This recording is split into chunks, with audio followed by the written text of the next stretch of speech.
앞 시간에서 이번 시간에는 우리 기본서 239페이지에 두 번째 조사 확인 설명할 사항이죠. 이번에 보면 소유권, 전세권, 저당권, 지상권 등 당해 중개 대상물에 관한 다양한 권리관계에 관한 사항도 조사 확인해야 되죠.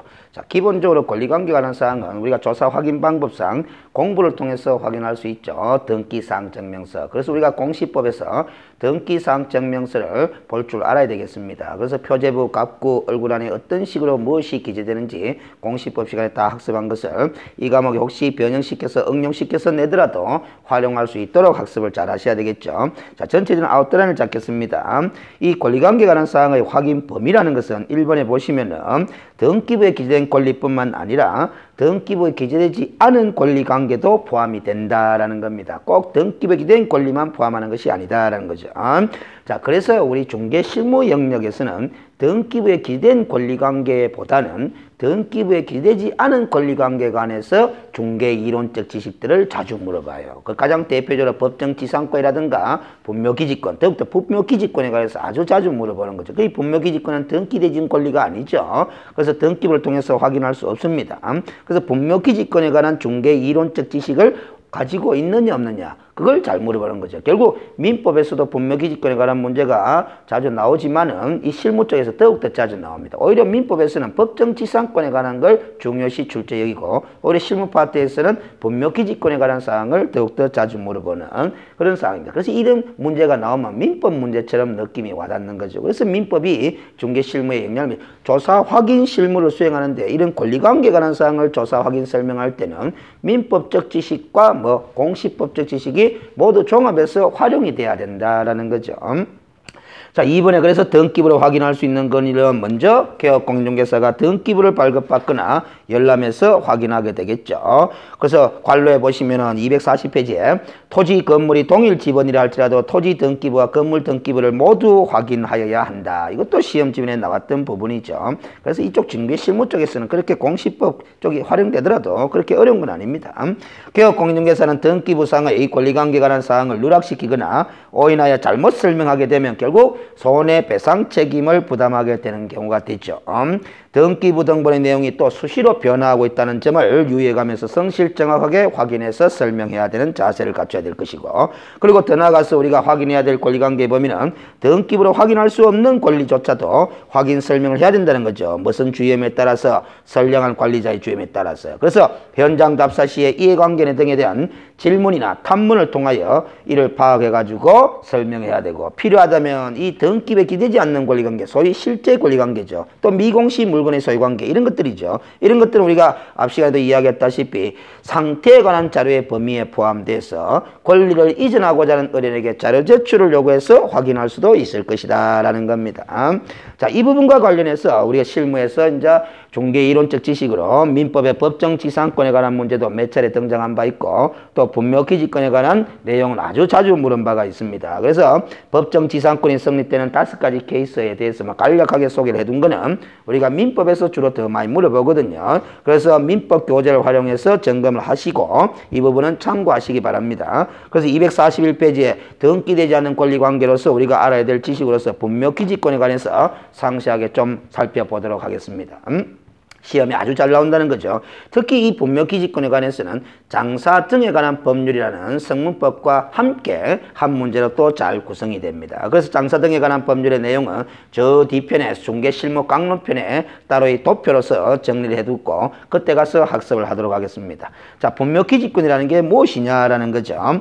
타인의 토지에서 분묘라는 특수한 공작물을 설치하는 자가 있는 경우에 그 자가 그 분묘를 소유하기 위하여 그 분묘의 기지 부분, 분묘가 설치되어 있는 부분의 토지죠. 타인 소유 토지죠. 그대로 사용할 수 있는 권리, 이걸 분묘기지권이라 그렇게 이야기합니다. 그래서 어떻게 보면 민법상 지상권과 비슷한 성질을 지니는 일종의 관습법상의 물권이다라는 것이 판례의 입장이죠. 그래서 우리 성문법에서 인정하는 권리가 아니라 관습법적으로 인정되어지는 지상권에 유사한 물권이 바로 분묘기지권이다라는 거죠.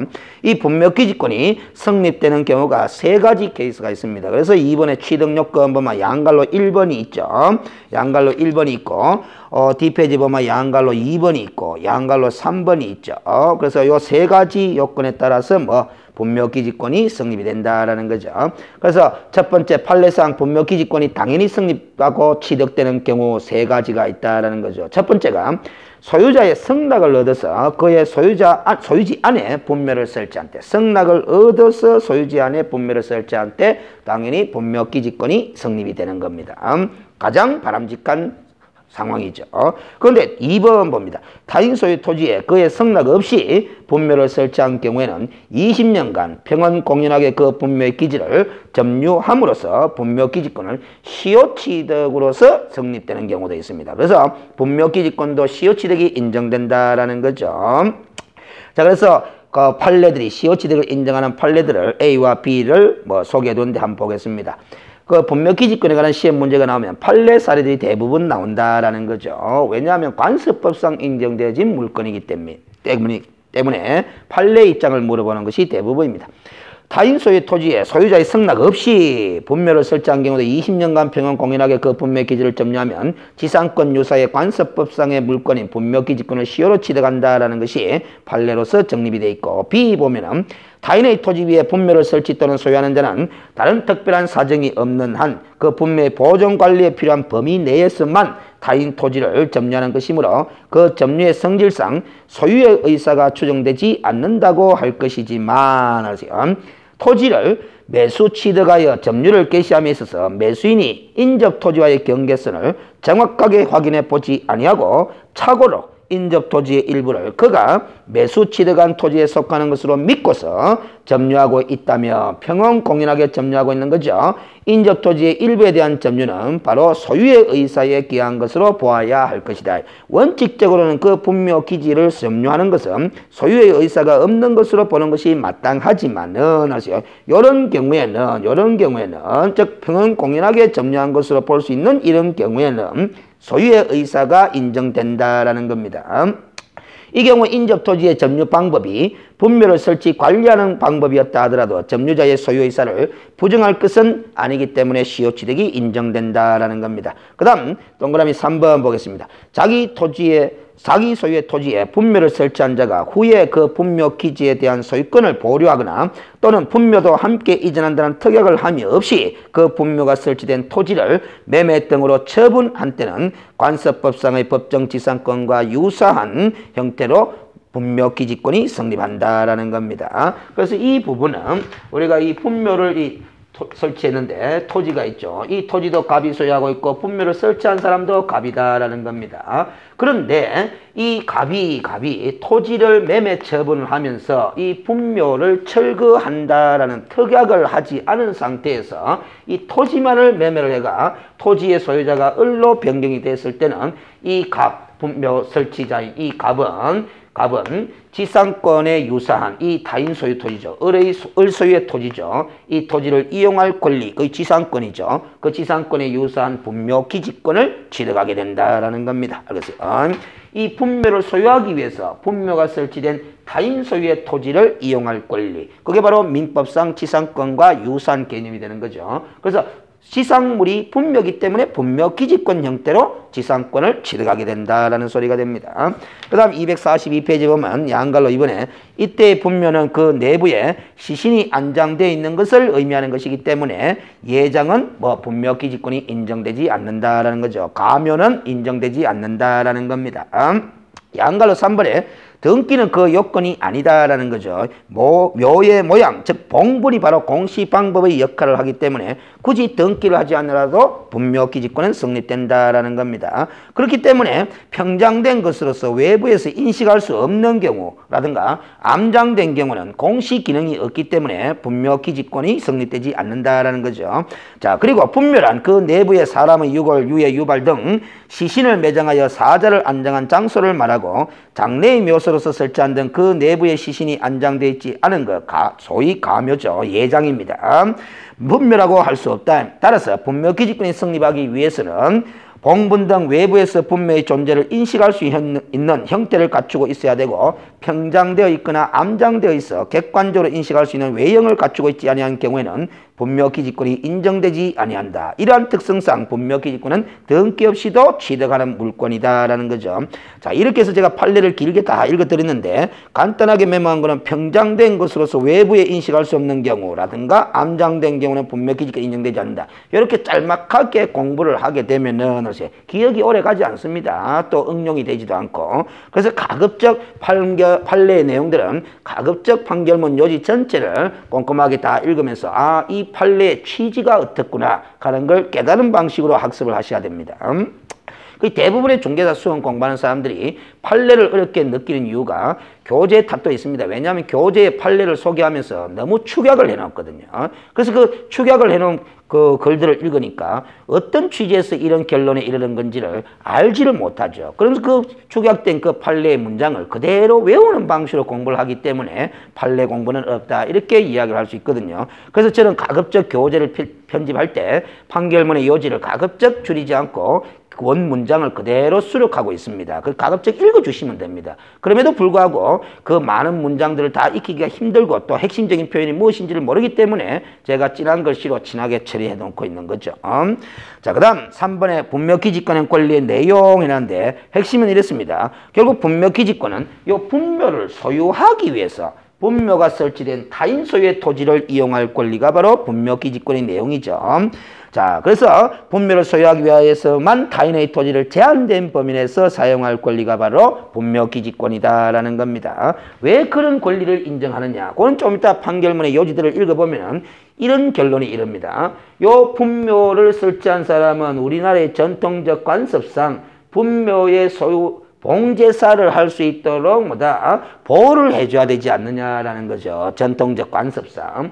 분묘의 수호와 봉제사를 하도록 도와주기 위해서는 타인 소유 토지 위에 설치된 이 분묘의 수호와 봉제사를 도와주기 위해서는 분묘가 설치된 타인 소유의 토지를 이용할 권리인 지상권에 유사한 이런 분묘기지권을 인정해 줄 수밖에 없지 않느냐라는 거죠. 그렇다면 이 분묘기지권을 가진 갑이 타인 토지를 이용할 수 있는 권리는 제한된 범위 내에서 행사해야 됩니다. 어떤 범위 내에서 제한받느냐면 분묘 수호와 봉제사를 하는 필요한 범위 내에서만 타인 토지의 소유를 이용할 수 있다라는 거죠. 이 논리가 나중에 학습해 보시면은 분묘기지권이 인정되는 지역적 범위에 관한 판례 사례들을 이해하는 데 상당히 중요한 기준이 됩니다. 자, 동그라미 1번 판례를 볼까요? 분묘기지권은 자 나오죠. 분묘를 수호하고 봉제사하는 목적을 달성하는 데 필요한 범위 내에서 타인의 토지를 사용할 수 있는 권리를 의미하는 것이기 때문에 이 분묘기지권은 그 효력이 미치는 지역의 범위 내라고 할지라도 기존 분묘 외에 새로운 분묘를 신설할 힘까지는 인정하지 못한다.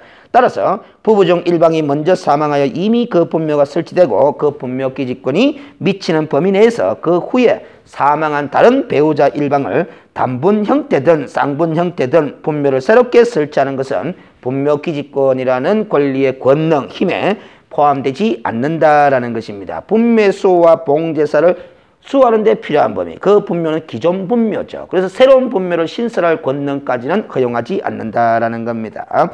들어가서 그 분묘기지권의 효력이 미치는 범위 안에서 새로운 분묘를 설치할 힘도 없다고 그랬죠. 원래의 분묘를 다른 곳으로 이장할 권능까지도 인정하지 못한다라는 것. 기존 분묘의 수호와 봉제사를 봉제사를 하는데 필요한 범위 내에서만 분묘기지권을 주장할 수 있다라는 거죠.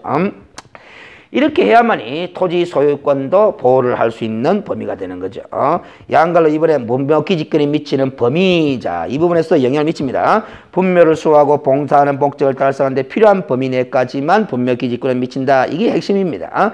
그래서 분묘 보호 및 제사에 필요한 주위의 빈 땅에도 효력이 미치는 것인데 그 분묘기지권이 미치는 범위의 토지에 대해서는 토지 소유자라 하더라도 이를 침범하여 공작물을 설치하지 못하게 되겠죠. 무슨 권이 인정되니까? 분묘기지권이 인정되니까. 그래서 이게 분묘기지권이 인정되면 그 분묘가 설치되어 있는 토지 소유권은 또 제한을 받을 수밖에 없습니다. 그래서 이 적절한 조화가 필요한 거거든요. 그래서 분묘기지권을 행사하더라도 제한적 범위 내에서 어떤 필요성, 분묘수호와 봉제사에 필요한 범위 내에서 제한적으로만 분묘기지권이 인정될 수밖에 없는 겁니다. 자, 1번 판례를 볼까요? 분묘기지권은 분묘의 기지 자체뿐만 아니라 그 분묘수호 및 제사에 필요한 범위 내에서 분묘의 기지 주위의 공지를 포함한 지역에까지 미친다고 봐야 된다. 그러면 그 분묘 주위의 공지 어느 범위까지 미칠 것이냐? 그 확실한 범위는 그 구체적인 경우에 개별적으로 판단을 해야 된다. 획일적으로 정할 수가 없다. 분묘 주위의 몇 메타까지 이렇게 정할 수 없다라는 거죠. 그래서 사성, 즉 무덤 그 뒤를 반달형으로 둘러싼 둔덕을 우리는 사성이라고 그러는데 그 사성이 분묘 주위에 조성되어 있다고 해가지고 반드시 그 사성 부분을 포함한 지역까지 분묘기지권이 미친다고 볼 수는 없다. 반드시라고 표현되어 있죠. 그러면 경우에 따라서 분묘수호와 봉제사에 필요한 범위 내에 그 사성이 조성되어 있다면 사성 부분도 분묘기지권이 인정되겠지만은 분묘수호와 봉제사에 필요한 범위를 벗어나서 사성이 조성되어 있다면 그 사성 부분은 분묘기지권이 인정되지 않겠죠. 그래서 그 판단은 개별적인 분묘의 설치 상황에 따라서 구체적으로 판단을 해야 된다라는 겁니다. 그 다음 2번에 매장 및 묘지 등에 관한 법률, 옛날 법령 명칭이죠. 현재는 장사 등에 관한 법률이었고 배명이 바뀌었습니다. 규정이 분묘의 점유 면적을 제한하고 있으나 여기서 말하는 분묘의 점유 면적이라 하면 분묘의 기지 면적만을 가리키며 분묘 기지 외에 분묘의 수호 및 제사에 필요한 분묘 기지 외에 주위 공지까지 포함한 묘지 면적을 가리키는 것은 아니므로 분묘 기지권이 인정되는 지역적 범위가 우리 장사 등에 관한 법률에서 규정한 제한 면적 범위 내로 한정되는 것은 아닐 것이다. 이런 판단을 했습니다. 결국 이 장사 등에 관한 법률에서 규정한 제한 면적 하는 게 뭐냐면 장사 등에 관한 법률에서는 분묘 한 기당 점유 면적, 분묘 한 기당 점유 면적을 장사 등에 관한 법률에서는 제한을 하고 있거든요. 한 기당 점유 면적은 10제곱미터 이하로 설치해라 라고 제한을 하고 있습니다. 다만 합정의 경우는 15제곱미터 이하로 설치하도록 이렇게 제한을 하고 있거든요. 이 면적이라는 것이 장사 등에 관한 법률에서 규정한 분묘 한 기당 점유 면적을 제한한다는 뜻이지 분묘 기지권을 행사할 수 있는 지역적 범위가 요 면적 범위 내로 제한된다라는 뜻으로 이해하지 말아라라는 취지의 판결입니다. 알겠어요? 자, 기본적으로 장사 등에 관한 법률은 나중에 다시 학습하겠지만은 전국토의 분묘화 내지 묘지화를 방지하기 위해서 만든 성문법이죠. 성문법이죠. 그래서 우리가 이 성문법이 불문법에 우선하기 때문에 관습법상 이 분묘 기지권이 인정된다고 하더라도 불문법상 인정되는 거죠. 그래서 장사 등에 관한 법률에 위배될 수는 없는 겁니다. 그러면 장사 등에 관한 법률 성문법에서 아무리 이렇게 한 기당 점유 면적을 이렇게 규제하고 있다 하더라도 이거는 전국토의 묘지와 분묘를 방지하기 위해서 단순히 제한하는 면적 수치일 뿐이지 분묘 기지권이 인정된 분묘에 있어서 그 권리를 행사할 수 있는 지역적 범위를 적어놓은 규정은 아니다라는 겁니다. 그래서 그 다음 3번에 동일 종선이 소유 관리하는 여러 개의 분묘가 집단적으로 설치된 경우에는 문중분묘를 생각하시면 되겠죠. 그 분묘 기지권이 미치는 지역적 범위를 어떻게 판단하느냐. 그 종선이 그 일단의 전 분묘를 보존 수하여 묘참배에 수요되는 범위를 참작하여 포괄적으로 분묘 기지권의 지역적 범위를 판단하는 것이 우리 관습의 취지라고 해석한다라는 겁니다. 분묘 한 기 개별적으로 분묘 기지권의 어떤 지역적 범위를 판단할 것이 아니라 그 일단의 분묘 전 분묘를 전체를 참배하는 데 필요한 범위가 어느 범위로 볼 거냐 그걸 기준으로 포괄적으로 판단해야 된다라는 겁니다. 그 다음 이렇게 분묘 기지권이 인정될 때 치료 지급에 관해서는 어떻게 해결할 것이냐라는 거죠. 판례는 치료 지급은 하지 않아도 된다라고 하는 거죠. 일반 토지 소유자의 승낙을 얻어서 분묘를 설치한 경우에 약정에 따라서 치료를 지급하면 되겠죠. 그럼 약정이 없으면 뭐다 치료 지급할 필요가 없습니다. 무상입니다. 그러나 시효치 들어가는 경우도 있죠. 20년간. 이때는 우리 판례가 치료를 지급할 필요가 없다라고 보고 있습니다. 왜 그러냐면은 이 치료 지급이라는 것은 지상권의 성립 요소가 아니거든요. 민법에서 학습해 보면은. 그래서 분묘 기지권을 시효치 들어가는 경우에도 치료를 지급할 필요가 없다라고 보고 있습니다. 그 다음 3번에 토지 소유자가 토지를 처분하여 분묘 기지권을 취득한 경우 아까 이야기했다시피 분묘를 철거한다는 특약이 없이 그 분묘가 설치된 토지만을 매매해가지고 분묘 기지권이 인정되는 경우에는 치료를 지급해야 되겠죠. 양갈로 4번에 분묘 기지권이라는 이 권리의 존속기간은 언제까지로 볼 거냐라는 거죠. 이거는 분묘 기지권을 인정하는 취지를 생각하면 쉽습니다. 분묘수호와 봉제사를 필요한 범위 내에서 분묘 기지권을 인정하는 거죠. 그러면 분묘수호와 봉제사 봉제사를 지속하는 한 분묘기지권은 계속 지속된다. 이렇게 보면 되겁니다. 그래서 동그라미 1번에 보면은 분묘기지권의 존속기간에 관하여 우리 민법의 지상권에 관한 규정을 따를 것이 아니라 당사자 사이에 약정이 있는 등 특별한 약정이 있으면 그에 따를 것이지만은 약정이 없으면은 그 권리자가 분묘의 수호와 봉사를 계속하며 그 분묘가 존속하고 있는 동안은 분묘기지권도 계속 존속한다고 보는 것이 우리 분묘기지권의 관습적 해석이라 그렇게 볼 수 있다라는 겁니다. 약정을 하면 별 문제가 없습니다. 분묘기지권의 존속기간은. 그 약정이 없었다면 분묘기지권의 특성상 분묘의 수호와 봉제사를 계속하고 있고 또 분묘도 존속하고 있는 동안은 분묘기지권도 계속 존속한다라는 겁니다. 그래서 2번 판례를 보시면 분묘가 멸실된 경우에는 당연히 분묘기지권도 소멸하는 것이 맞겠죠. 그러나 멸실됐다 하더라도 유골이 존재하여 분묘의 원상회복이 가능하여 일시적인 멸실에 불과하다고 보여질 때는 그 분묘기지권은 소멸하지 않고 존속한다. 이렇게 봐야 된다는 거죠.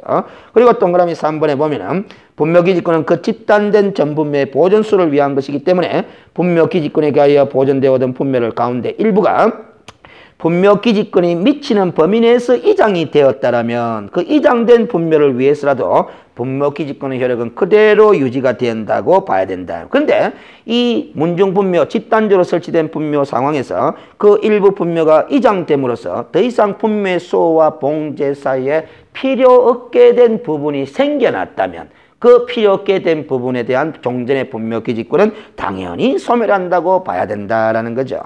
그 다음 이 양갈로 5번에 분묘 설치행위의 성격 한번 보겠습니다. 처분행위로 본다라는 거죠.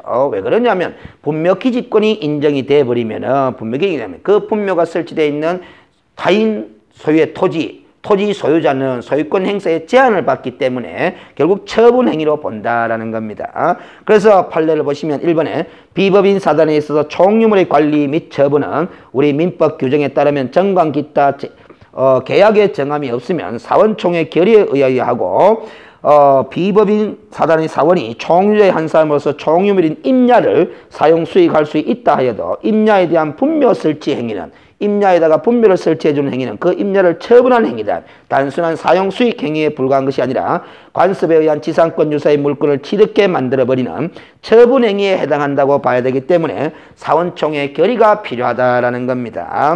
그래서 임야에 대한 분묘 설치 행위를 해주면서 사원총회 결의를 하지 않고 분묘 설치 행위를 허락해주면 그는 무효가 된다라는 소리입니다. 2번에 갑이 을과 을 소유의 분묘지 중 일부분에 관하여 분묘기지 사용계약을 체결하고 이에 따라 토지를 인도받아 수기의 분묘를 설치하고 20년이 넘도록 평온공연하게 점유함으로써 분묘기지 중 분묘가 설치되어 있는 토지 중에 계약 면적을 초과하는 부분의 토지에 관한 지상권 유사의 관습상 물건인 분묘기지권을 시효 취득한 사안에서 원래 계약은 100평만 이렇게 분묘를 설치하기로 계약을 했는데 결국 자신도 모르는 사이에 150평을 분묘를 설치했고 그 150평에 대한 시효가 완성이 됐다라는 겁니다. 이 경우 을이 갑에게 위 계약에 따른 관리 채무의 내용을 초과하여 초과 토지에 대하여도 급부를 행하였기 때문에 이는 갑이 법률상 원인 없이 을의 급부로 인하여 초과 토지에 관한 관리비 상당의 이익을 얻고 이로 인하여 을에게 동액 상당의 손해를 가한 것이어서 갑이 얻은 이익은 결국 부당이득으로서 을에게 반환되어야 할 것이다 라는 겁니다. 이러한 결과는 비록 갑이 초과 토지에 관하여 분묘기지권을 시효 취득했다 하더라도 달라지지 않는다라는 거죠. 그래서 결국 분묘기지에 관한 계약을 체결하고 그 계약 체결 면적보다도 초과된 토지에 대한 분묘기지권이 시효 취득이 된 경우는 초과 부분에 대해서는 이득을 챙긴 거죠. 분묘를 설치한 사람은. 그 이득은 법률상 원인 없이 취득한 이득이기 때문에 부당이득으로서 반환을 해야 된다라는 겁니다. 그 다음 양갈로 6번에 마지막으로 분묘기지권의 주체에 관해서 학습을 해보는데 원칙적으로 분묘기지권은 분묘의 수호와 봉제사를 위해서 필요한 범위 내에서 인정되는 권리이기 때문에 제사를 주재하는 자에게 분묘기지권을 인정하는 것이 타당하다라는 거죠. 분묘의 수호와 봉제사를 담당하는 자에게 인정하는 것이 맞다라는 겁니다. 그게 가장 기본 원칙입니다. 이와 관련해서 우리 판례를 사례를 보면 1번 분묘의 부속 시설인 비석 등 재구를 설치 관리할 권한은 분묘의 수호 관리권에 포함되어 원칙적으로 누구에게 있고 제사를 주재하는 자에게 있고 무릇 정손이 있는 경우라면 그가 제사를 주재하는 자의 지위를 유지할 수 없는 특별한 사정이 있는 경우를 제외하고는 일반적으로 선조의 분묘를 수호 관리하는 권리는 즉 분묘 기지권은 정손에게 전속된다고 보는 것이 옳다라는 거죠. 정손이 분묘의 수호와 봉제사를 행할 수 없는 특별한 사정이 있으면 모를까 없다라면은 일반적으로 정손에게 분묘 기지권이 전속된다라는 거죠. 그런데 정손이 아닌 자가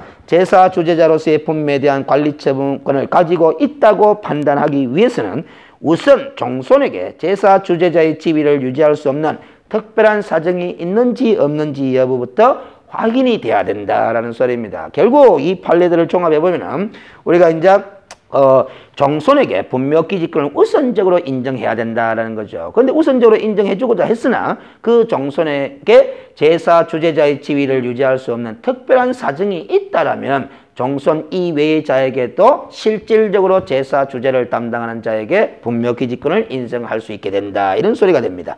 이번에 분묘의 수호 관리나 봉제사에 대하여 현실적으로 또는 관습상 호주 상속인인 정손이 그 권리를 가지고 있다면 그 권리는 정손에게 전속하는 것이고 앞에 판례를 계속 인용하고 있는 거죠. 정손이 아닌 다른 후손이나 종중에서 관여할 수는 없다고 할 것인데 공동선조의 후손들로 구성된 종중이 선조 분묘를 수호 관리해 왔다면 분묘 수호 관리권 내지 분묘 기지권은 누구에게 기속한다? 종중에게 기속한다라는 거죠. 결국은 이 실질적으로 누가 분묘 수호 봉제사를 해왔다? 종중이 그리 해왔다라는 거죠. 그래서 처음에 제가 이야기했다시피 이 분묘 기지권의 주체는 그 개념의 특성상 원칙적으로 제사를 실질적으로 제사를 지내고 봉제사하는 수호하는 그 사람에게 인정이 돼야 된다. 그것이 종중이었다면 종중에게 기속이 돼야 되는 거죠.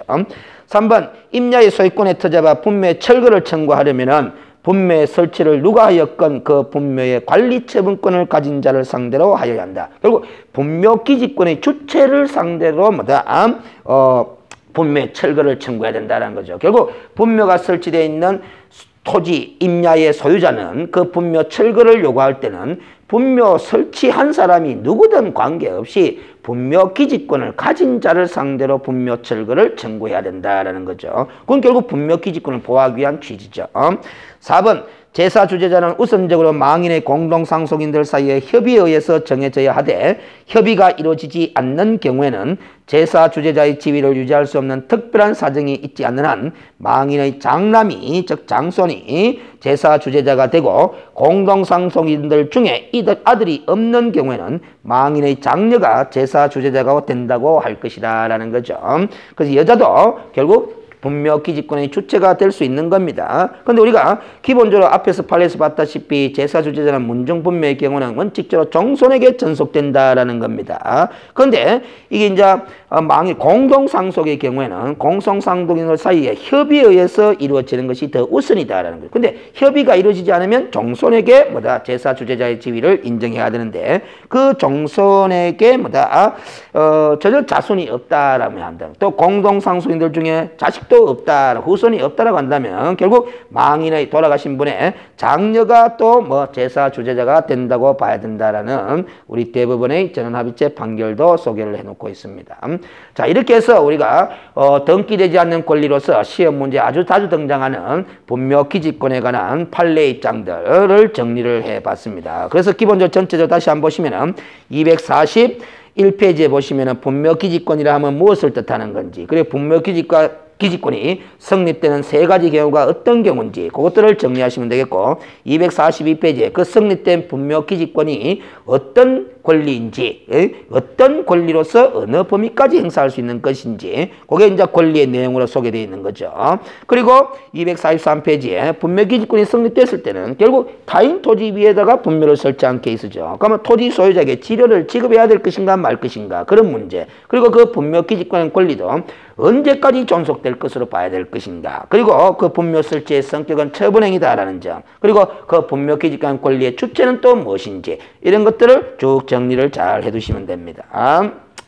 자, 그리고 244페이지에 이제 4번에 권리의 진정성 여부도 확인해야 된다. 등기되지 않은 권리 관계도 확인해야 되고 등기된 권리도 확인해야 되지만은 그 등기부에 기재된 권리든 등기부에 기재되지 않은 권리든 간에 그 권리자가 진정한 권리자냐 아니냐 여부까지도 확인을 해야 되겠다라는 거죠. 그거는 바로 현장 답사를 통해서 확인하는 거죠. 이 진정한 권리자의 여부를 확인하는 범위에는 우리가 민법상 대리제도가 인정되기 때문에 대리 권한이 진정한 대리권을 갖고 있느냐 없느냐 그 여부도 확인하는 것도 이 관점에 포함이 되는 거죠. 그래서 대리인에 의해서 거래가 이루어질 때는 개업공인중개사가 권리관계를 확인함에 있어서는 대리권의 전부 여부도 확인해야 되고 그 대리권이 진정한 대리권인지 아닌지 여부도 확인해야 하는데 이 부분과 관련해서는 우리가 민법에서 임의대리와 법정대리에 관해서 학습을 하죠. 그 지식을 활용하셔야 됩니다. 특히 법정대리와 관련해서는 민법상 일상가사 대리권이 인정되죠. 그래서 현실적으로도 우리가 부동산 거래를 행하는 과정을 보면은 배우자가 타방 배우자의 소유 재산을 갖다가 처분하는 경우들이 많죠. 이때 일상가사 대리권의 범위에 부동산의 처분 행위도 포함되느냐 안 되느냐 여부 이런 것들이 상당히 중요하게 작용하는 거죠. 그래서 우리 교재 245페이지에 일상가사 대리권과 관련한 일상가사 대리권도 일종의 신분에 따라서 주어지는 법정 대리의 일종이죠. 그래서 일상가사 대리권과 관련된 판례 사례들을 한 4가지 정도 소개해 두었으니까 참고해서 한번 읽어보시기 바랍니다. 기본적으로 민법에서 주로 학습하는 부분이기 때문에 제가 상세하게 설명을 해드릴 수 없는 사정을 이해하시고 우리가 꼭 읽어두실 필요가 있다 말이죠. 그 다음에 246페이지에 보면 자, 권리관계를 우리가 조사 확인함에 있어서는 그 권리의 진정성 여부도 확인해야 되지만은 처분 능력이 있느냐 없느냐 여부도 확인해야 됩니다. 그럼 왜 그러냐면 우리 민법에서 제한 능력자 제도를 두고 있기 때문에 처분 능력의 유무도 확인을 해봐야 된다는 거죠. 또 민법에서는 우리가 사람으로서 자연 이외에 법인도 사람으로 인정을 하고 있죠. 법인이 보유하고 있는 재산을 처분하고자 할 때 처분 능력 유무를 또 확인하는 그런 것들이 필요합니다. 이런 부분들도 민법의 지식들을 활용해서 응용해서 그냥 판단하시면 되는 겁니다. 한번 읽고 마무리 짓겠습니다. 처분 능력을 확인 246페이지입니다. 기업의 미성년자 또는 피한정 후기인과의 거래를 중개할 때는 원칙적으로 법정 대리인과 거래하도록 중개하거나 법정 대리인의 인감증명이 첨부된 동의서를 확인하고서 알선을 해야 되겠다라는 거죠. 피성년 후견인과의 거래를 중개하는 경우라면 개업공인중개사로서는 법정 대리인 후견인과 직접 거래가 이루어지도록 중개하여야 한다. 설사 법정 대리인의 동의가 있는 경우라 하더라도 취소할 수 있기 때문에 직접 후견인과 거래가 이루어지도록 알선을 해야 되겠다. 매도인이 만약에 법인인 경우는 그 법인의 법인격 유무도 확인해야 될 것이고 대표자의 처분권한 유무를 법인 등기사항 증명서를 통해서 조사해야 한다. 또한 법인의 종류에 따라서는 부동산을 처분할 때 이해관계의 동의나 주무감독관청의 승낙을 의뢰하는 경우가 있을 수도 있으므로 그 여부를 확인해 봐야 한다. 예를 들어서 학교법인이 소유하고 있는 기본 재산을 매도, 정려, 교환 또는 용도 변경하거나 담보에 제공하고자 할 때 의무의 부담이나 권리의 포기를 하고자 할 때는 관할청의 허가를 받아야 한다. 다만 대통령이 제하는 경미한 사항은 이를 관할청에 신고해야 한다라고 사립학교법에서 규정하고 있기 때문에 법인의 종류에 따라서는 관계 법령의 규정에 따라서 이해관계의 동의나 주무감독관청의 허가 내지 승낙 여부를 개업공인중개사로서는 확인하면서 알선을 해야 되는 이런 주의를 기울여야 된다라는 거죠. 그리고 개업공인중개사가 공동소유의 재산인 거래행위를 중개하는 경우는 우리 민법에서 공동소유제도를 공부하죠. 그 공동소유에 관한 법적 지식을 활용해서 이 실무에서 응용할 수 있어야 되겠다라는 거죠. 그래서 공동소유 형태, 즉 공유냐 합유냐 총유냐 여기에 따라서 동의 여부를 확인해야 될 경우도 있고 확인하지 않아도 될 경우가 있고 그런 것들을 적절히 활용할 수 있도록 학습을 해 두시면 되겠다라는 겁니다. 자, 그래서 이번 시간에는 조사 확인 설명할 사항 중에서 권리관계에 관한 사항의 조사 확인과 관련해서 좀 기울여야 될 주의할 사항들 이런 것들을 점검을 해봤고 시험에 아주 잘 나오는 분묘기지권에 관한 판례 입장들을 상세하게 점검을 해드렸습니다. 자, 그래서 다음 시간에는 확인 설명할 사항 중 세 번째 사항인 거래 예정 금액과 중개 보수 및 그 실비의 금액과 그 산출 내역 그리고 토지 이용계획 공법상 이용 제한 및 거래 규제에 관한 사항들 이런 식으로 9가지 확인 설명할 사항들을 계속해서 학습해 나가도록 하겠습니다. 자, 수고하셨습니다.